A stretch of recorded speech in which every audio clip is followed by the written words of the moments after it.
Just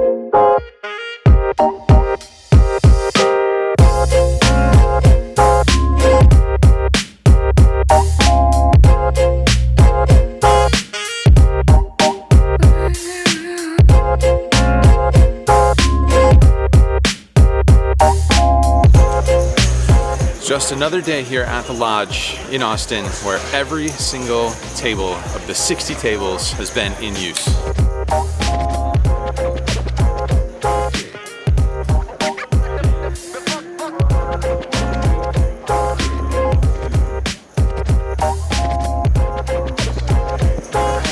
We're approaching the tail end of about a week-long trip here for myself here in Austin, Texas, technically Round Rock, Texas, here at the Lodge.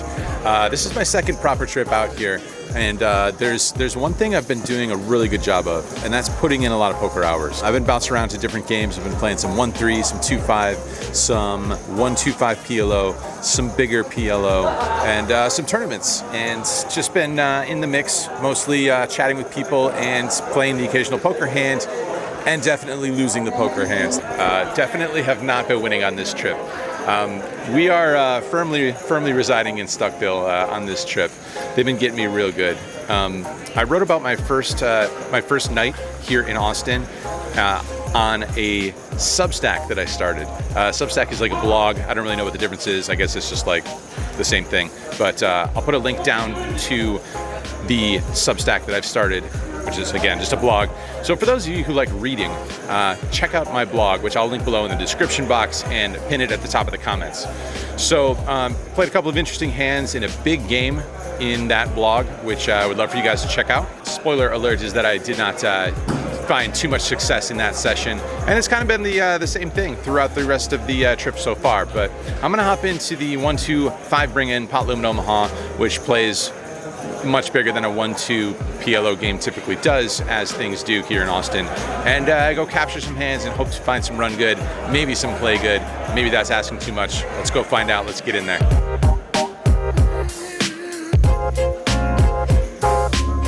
The 1-2-5 bring-in here at the Lodge is a match the stack game, which means however much money is in the biggest stack at the table, that's the maximum amount of money that you can buy in for.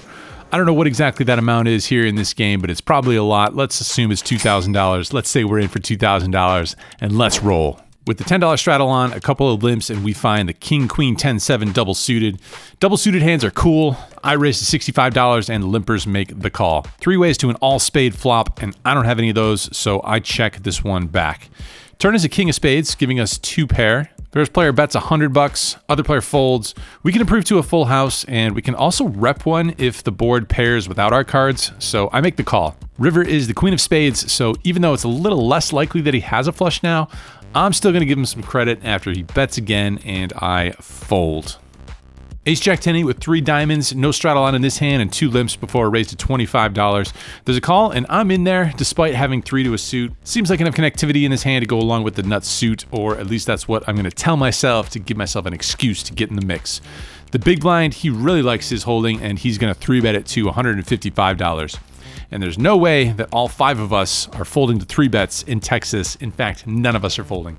6 ways to a flop that comes down all red, but of the wrong variety. Checks to a player in middle position who pots it, and we're out of there. Ace, Queen, Queen, 8. The first player in this hand limps, and with pocket queens and an ace blocker, I make it $20 to go here. There's 2 calls before a small stack player jams all in for about $100. Big pairs are valuable versus short stacks and frequent 3-betters, and I'm guessing this guy will be looking to get it in fairly wide with his stack size, so I'm happy to take it up against him and nobody else. I repot it, which folds out everyone else, and we're going heads up versus this player and his ace, queen, 7-6.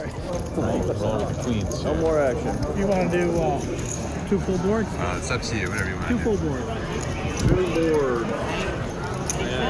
Ace, queen. Ron kind of did, I think. Something, but all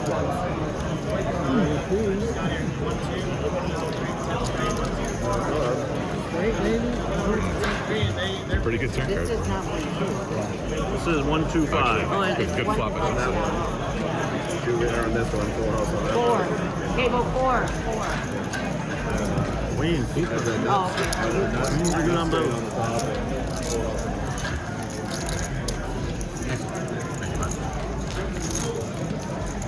good. Amy's going to be your next dealer, guys. Thank you. Good luck. Ace Jack 10 9 double suited. There's a $20 double straddle on because Texas. There's a bunch of limps, and as mentioned, double suited hands are pure sex, so I make it $115 to go. 2 callers, which means us 3 friends are off to a flop that comes down ace, ace, queen. 2 checks. I'm gonna bet with my full range on this kind of a board and do so here for $75. 1 believer and 1 customer. Turn is the 5 of clubs. And when he checks to me, I have a few different options here.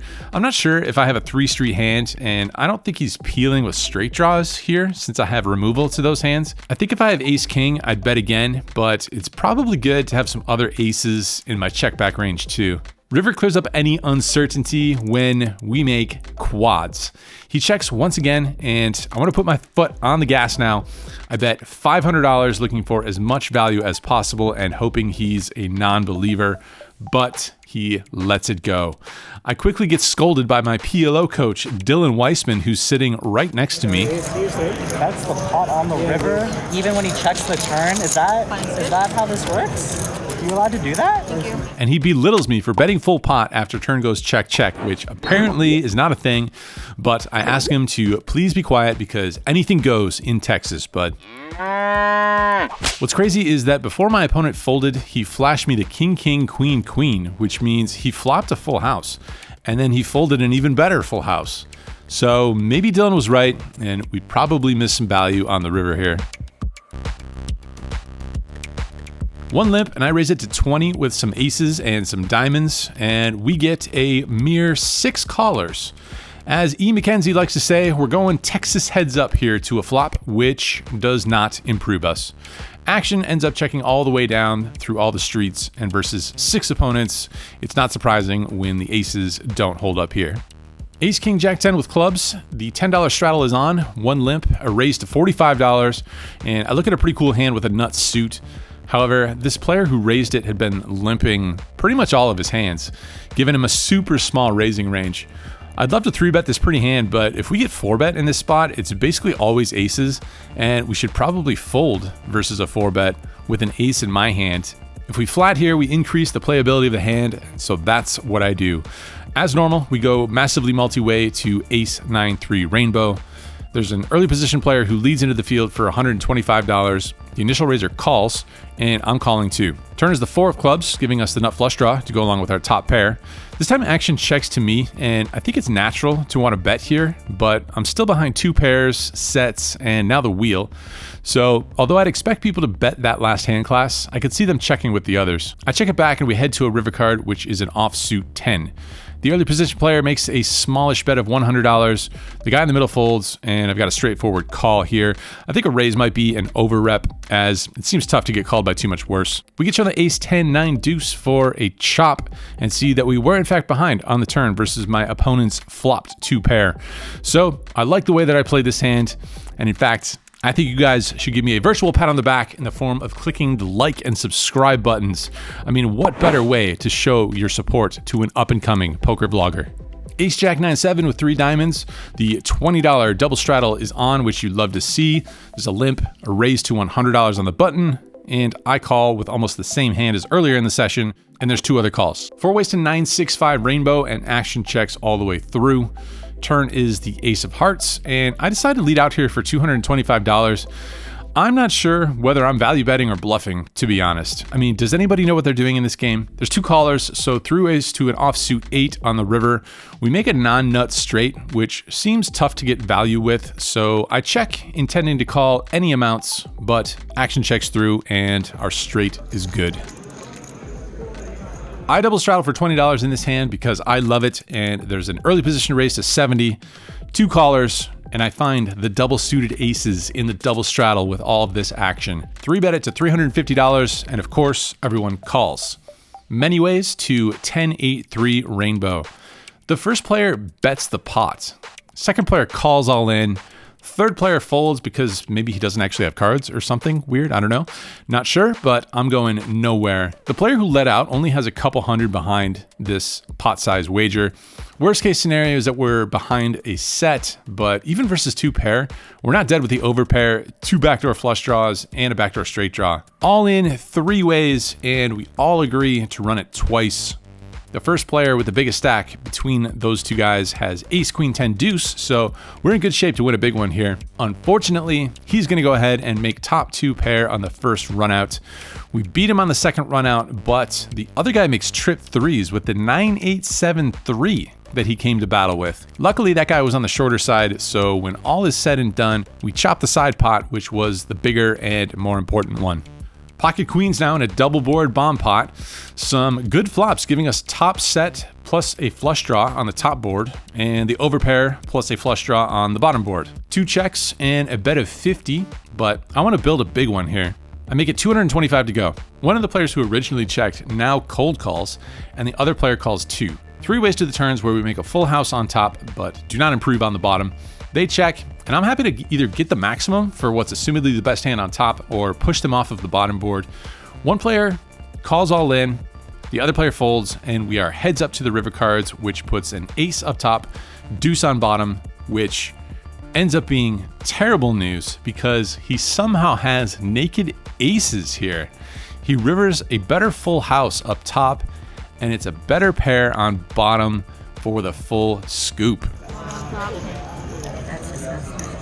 Good hand, bud. Trying to shake it off here, and it helps when we get dealt pocket aces again, this time with clubs and some connectivity as well with the Jack 10. The $10 straddle is on, and I make it $35 to go with the aces, and there's 3 calls. King 8-5 with 2 clubs checks over to me, and I bet $75, and there's 2 callers. Offsuit queen giving us a wrap to go along with the overpair plus flush draw. 2 checks. I'm just going to keep betting it here. I have so much equity in this hand. Plus, I could still have the best hand anyway. So I bet $200, and there's 1 fold and 1 call. River is an offsuit 6, and he open jams into me. This is one of the worst cards for a few reasons. A, despite a lot of potential, we only end up with a single pair on this board. B, we have clubs, making it less likely my opponent was chasing them. And C, we don't have any straight blockers, which is what my opponent is now representing. It's tempting to call here out of spite, but I think better of it and let this pretty hand go face up. And my opponent is surprised to find out that he was bluffing with the best hand. A flopped 2 pair and a blocker to the straight. Trying it again here with pocket aces, ace, 10, 4, and the 10, 20, 40, 80 straddle is on in this hand. And have I told you guys lately about the action in Texas? Small blind limps, and I make a pot size raise with my aces. There's a call, and the button would like to play for his full stack. Action is reopened when it gets back to me, and I promptly jam with the aces before the last player agrees, and we're all in 3 ways. I reveal my hand because why not, and the dealer reveals the boards.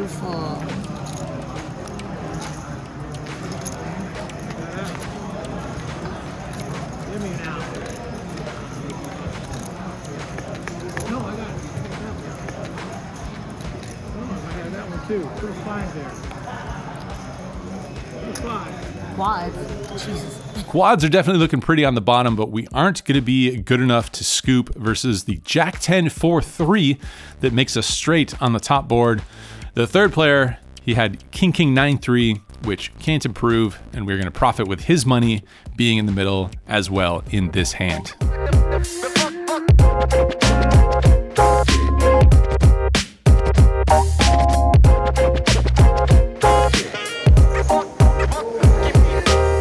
.4:17 in the AM, which means I am exhausted. Another late one here at the lodge, but just tons of action happening in these pot limit Omaha games, and I assume in the rest of the games. I don't have to assume, I've seen it. Yeah, so people are looking for a gamble here, and it is easily found in these PLO games. Obviously, a super swingy session, winning a bunch of hands, losing some other ones. I sort of lost track as far as like the plus and minus where we're at exactly. Definitely still stuck on the trip, but I have at least one more full day of play tomorrow. I'm gonna hop in the mystery bounty tournament that's happening tomorrow. I fired at that today and bricked that one. So I fired 2 bullets at tournaments so far here on this trip. One in the monthly monster 500K guarantee. The second one is in the mystery bounty. I'm gonna fire the mystery bounty again tomorrow. So if you guys do not hear from me again from Austin on this trip, you can assume that that was a brick as well. But if you do, I've never played a mystery bounty event before, so I'm looking forward to trying again to try and get into day 2 where they start pulling those envelopes for big prizes. Someone's going to pull a $25,000 prize in the bounty draw, so that'll be pretty cool to see. We'll definitely capture all that stuff, for social media. One more day, like I said, to battle with these guys, and just really good times. Everyone's so friendly, as always. Dealers super on point down here, and good times to be found in these games if you can get on the right side of variance. Again, guys, I would love it if you would check out my Substack, the blog thing that I just started. I've been a fan of the writing. Writing was actually my first sort of foray into content creation. Is this getting darker? Writing was actually my first foray into content creation, and I definitely enjoy the writing. A lot of times it's kind of tough for me to be talking into the camera. Sometimes it's tough for an introvert like myself to make that happen. So I like to get behind the keyboard and type some things out, and I've been doing that on the Substack, which I will link down below. Link in the description box and in the comments. Love it if you guys would kindly check it out. Until next time, see you then.